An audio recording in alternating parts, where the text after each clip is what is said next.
titula Polígono de frecuencias relativas, página 31 de tu libro. Se usa para representar frecuencias relativas de un conjunto de datos numérico agrupados en clases. Para construir un polígono de frecuencias relativas utilizaremos en el eje horizontal las marcas de clases o puntos medios. Estas marcas de clases o puntos medios son los datos centrales de cada clase, es decir, la suma de los dos datos de los intervalos de cada clase dividido 2, y así nos da el punto medio. Y luego en la línea vertical anotaremos las frecuencias relativas. No se te olvide identificar siempre tus categorías. En este caso serán las marcas de clase o puntos medios, y el eje vertical que usarás las frecuencias relativas. Cada dato identifica un punto en esta gráfica, los cuales se unirán a través de segmentos de líneas rectas.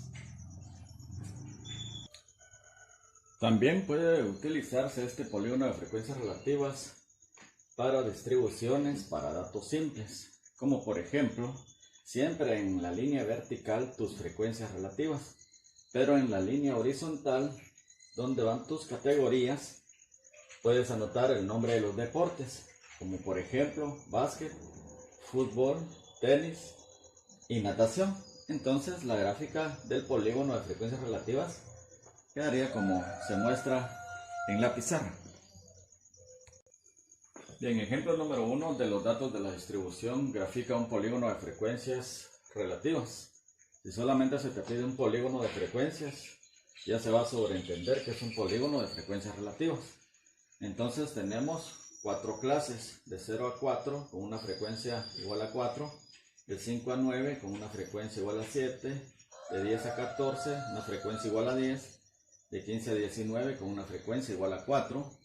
Obtenemos la suma o total de la columna de las frecuencias, que nos da 25. Calculamos las frecuencias relativas como ya se te enseñó. Obtenemos la suma de ellas, que es igual a 1. Y calculamos la marca de clase, que es el punto de en medio de cada clase. ¿Cómo vamos a obtener cada marca de clase? Sumando primero 0 más 4 da 4, dividido 2 es 2. 5 más 9 da 14, entre 2 da 7. 10 más 14 da 24, entre 2 da 12. 15 más 19 da 34, dividido 2 da 17. Las marcas de clase no se les tiene que calcular su total. Entonces, para graficar el polígono de frecuencias relativas, ya contamos con los datos del eje vertical, que son las frecuencias, y con los datos de las categorías, que en este caso son las marcas de clase. Bien, al obtener la gráfica de nuestro polígono de frecuencias, colocamos en el eje vertical las frecuencias relativas: 0.16, 0.28 y 0.40. Y en la línea horizontal las marcas de clase, que son las categorías 2, 7, 12 y 17. Entonces luego unimos cada punto con una línea recta y obtenemos al final nuestro polígono de frecuencias relativas. Continuamos con el tema medidas numéricas representativas, específicamente con la introducción a la sumatoria, página 34 de tu libro. El símbolo que se usa para una sumatoria es el símbolo sigma, y contiene una i en su parte inferior, que significa con qué dato vamos a empezar a sumar, y en la parte superior una n minúscula, que significa con qué dato vamos a finalizar de sumar estos datos representados por la x sub i. A continuación se te presentan dos grupos de datos acá en la pizarra. X sub 1 es igual a 3, x sub 2 es igual a 1, x sub 3 es igual a 2, x sub 4 es igual a 5. y sub 1 es igual a 0, y sub 2 es igual a menos 2, y sub 3 es igual a menos 1, y sub 4 es igual a 2. Instrucciones: obtener las sumatorias indicadas. Ejemplo número 2. Vamos a realizar la sumatoria y observamos los límites desde el tercer dato hasta el cuarto dato. ¿De qué grupo? De los datos x sub i.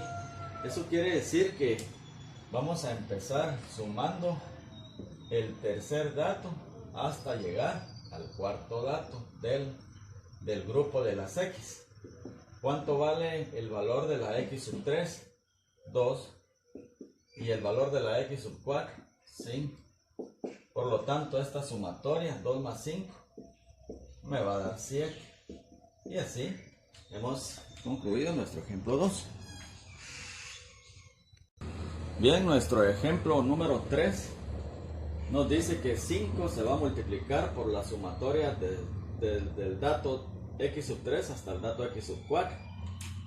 Como esta sumatoria ya la tenemos en el ejemplo número 2, entonces quiere decir que 5 se va a multiplicar por el resultado de la sumatoria de los datos x desde el tercer dato hasta el cuarto, que nos dio 7. Y 5 por 7 nos da 35.